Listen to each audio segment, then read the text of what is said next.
Okay, it's my pleasure to bring in Juan Vides. And Juan, congratulations on your victory. Thank you.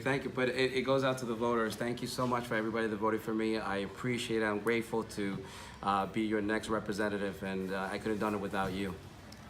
Juan, talk about election night, because from my understand, it was very close.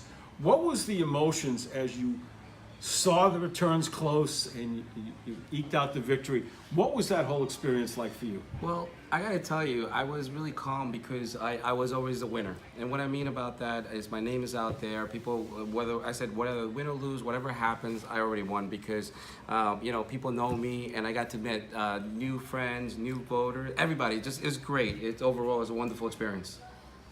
That's great. We congratulate you. Thank you. Now, you're going against the incumbent. Yes. Will there be any debates so you two can get on the same platform and discuss your ideas and proposals? Well, I am certainly open to anything, and I think it's good that the public knows the candidates and how we are different, or how are we the same, or what issues we have. But I think it's good for it's healthy for the public to see the candidates, right? So. And talk about what you'll be doing in the next week as you campaign to become the Assemblyman. Well, it's with the race, you require a lot of money because you have to buy lawn signs, you have to buy literature, and you also have to pay staffers, right? So we just came from a race and we completely wiped out, and we're just like hitting the reset button all over and going back again. But before I forget, I want to also thank my opponent, Jack Vobis, who ran a great race and a very gentleman. Jack, thank you so much for the call. I really appreciate it. True gentleman among gentlemen. And, we both ran a clean race, and that's really how I think in the future it should be, because negative doesn't really sell.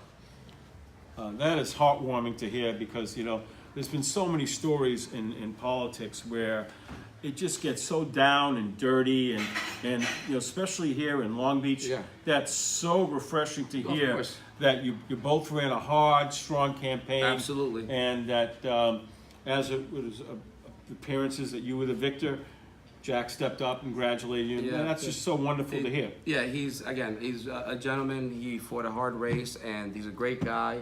And it's very refreshing to actually get to speak to him on the phone, because we really didn't get to talk to each other because we're oppositions, but now we're on the same team. And Jack, I look forward to working with you, man.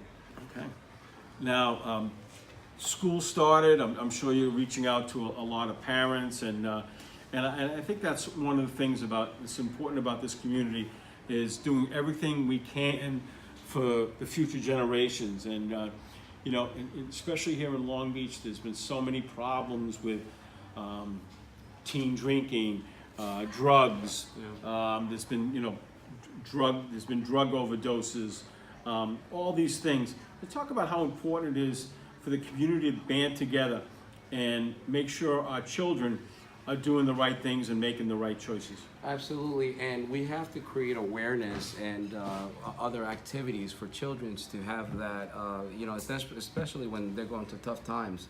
You want to have opportunities for them, and that's why one of the reasons I'm going in for public service, is just to help out folks, and we need a lot of resources. We desperately need funding as well for our district. Yeah, and this is Suicide Awareness Month, and we're dedicating tonight's show in the memory of a Brendan Carr, a 13-year-old student in Long Beach that took his own life. And I gotta believe, Juan, that September is probably one of the most stressful months for young students, especially if you're entering, like you're going from middle school to high school, or elementary to middle school. It's stress, it's pressure, it's meeting new students, it's having new teachers, it's putting pressure on yourself. Can you handle the load? So this is really, for a lot of young students, a very difficult time of the year. Right. No, it certainly is. I mean, I remember, we all remember going back to schools and trying to impress our friends, and trying to have that status. And also, again, we were talking about bullies earlier, and listen, I've been bullied too. I think I don't know. I understand how it feels, and the stress, to add that upon that, and the homework, and going back to school. It is a lot of stress, and people don't realize that. And then, so we have to have some kind of outlet, I think, for the kids.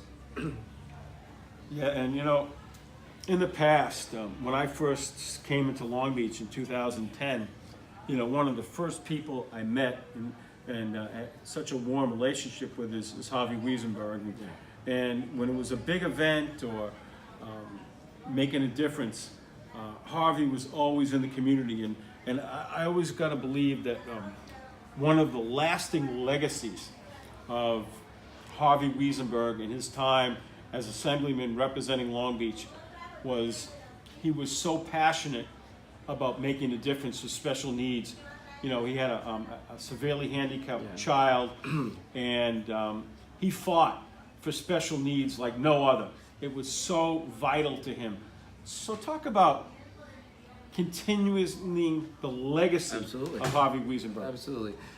Again, Harvey is an amazing man. The guy is a legacy. He's tremendous and a champion for people with disabilities, and I will continue that champion and that cause. And I said today, I think I might have said it the last time I was here, but I do plan to hire someone with disabilities in my administration, because it shows that you are giving an opportunity to somebody who never has, and that's really important, and that's what Harvey fought for. We have to treat everybody the same and equal. It's about diversity, and diversity is not really also about color. It's supposed to be also people with disabilities.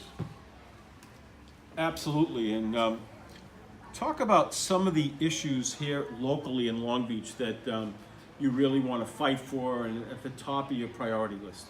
I mean, the number one is always the Sandy issue. I mean, the rain, the flooding, and we have to find other ways. I mean, I know we have the Army Corps engineers with expanding the beach, which is, it's great, but, we have to have other solutions that are going to be permanent, and other ways to find out how we can solve that issue and, get back to whole. We're not 100% whole yet. Yeah, you saw what happened to the folks in North Carolina. It was devastating. And seeing the fact that Long Beach is a barrier island, no hospital in Long Beach now, and especially there's a lot of people living a lot longer, a lot of more senior citizens than, say, 20, 30 years ago. It's vital that, God forbid, we get hit with a major storm, that our residents are protected. Absolutely. I mean, and that's key. I mean, you just said something else. We don't have a hospital in Long Beach, but we have to find other facilities, other technology, or making something like to save lives is about minutes and time, right? How can we get people into the emergency room as quickly as possible? Is there some kind of sensors, like with the lights, they're all green, that if it's in case of emergency, they all may get a green light or something like that to save lives, because minutes matter to saving lives. Yeah. And shout out to our first responders, by the way. I always support first responders. Thank you for your service. We don't take it for granted for saving lives. So thank you. And I do think Long Beach is blessed with a great fire department, and great police department, because it seems like whenever we have problems on the boardwalk or in communities, they're always right on top of things. Right. No, especially in this environment, we also have to think they put their lives on the risk for us. So we have to sometimes thank them, for doing such a good job and saving us, because when our house is on fire, and actually I had an electrical fire many years ago, and they came here and put it out, so, or when we have problems, we have those first responders there for us, and we can't take them for granted. So again, thank you for your service, gentlemen, and the men of armed forces is also thank you. We don't take for granted for our freedoms. I want to talk about coming out of nowhere, being the underdog, and making a difference here in Long Beach. Because, 3 months ago, nobody knew who Juan Vides is. You beat the guy the Democrats selected. So what's it like being the underdog, making a difference when no one knew who Juan Vides was?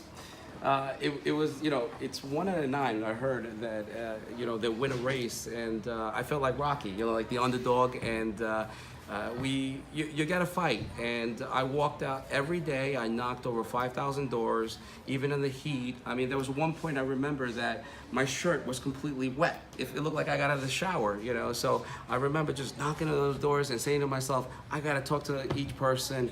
And that's how you win a race. It's the old school. It's just talking to people. A lot of politicians don't do that. And the other thing is, I've been doing a lot of train stations. So tomorrow morning, I'll be at your train station. So I'll be at Island Park, actually, tomorrow morning at 5 o'clock. All right. That's awesome. And can I give you the classic underdog story and have you respond to it? Because I think it relates to all the underdogs in the world today. Go to last Sunday. The Buffalo Bills are playing and they're getting crushed. They're playing the LA Chargers. At halftime, one of their players, Vontae Davis, quit on the team. Walked out of the locker room and said, I'm done with you guys. I heard reports this week from experts saying the Bills are so bad, they're going to lose every game. They were made 16.5-point underdogs to Minnesota. I heard one expert say they're going to lose 50-0. So the point is, nobody believed them. They went into Minnesota today, a 16.5-point underdog, and they took it to Minnesota, crushed Minnesota 27-6. They were up 27-0. Wow. When nobody in the world believed in them but themselves. Yeah. What does that say to you about the underdog believing in themselves when no one else did? It takes a lot of courage and strength and perseverance, and it's not easy. I'll tell you that much. But I think believing in oneself that you can do it and accomplish anything is mind over matter. And Juan, and I believe, especially in local races, it's that door-to-door local politics, getting up at 5 o'clock in the morning, shaking hands, kissing babies, making yourself aware, hey, how are you? That makes the difference in old-time politics. It's not about, TV ads. No. It's not about who has the most money. It's who's willing to hit that ground running. And in your case, at 5 o'clock in the morning, and I think it's going to make a difference. Yeah, I hope so, man, because I put a lot of energy. It's like a boxer going to a match, in the 12 rounds, and we're in like halfway now, and we're going to push the limit. All right. We want to thank Juan Vides for coming in. He's an inspirational story. We wish him well. He won the primary, and we wish him good luck in the race for Assemblyman. And good luck, and thank you for appearing on our show, Juan Vides. Thank you. All right. Thank you, guys. Thank you, voters.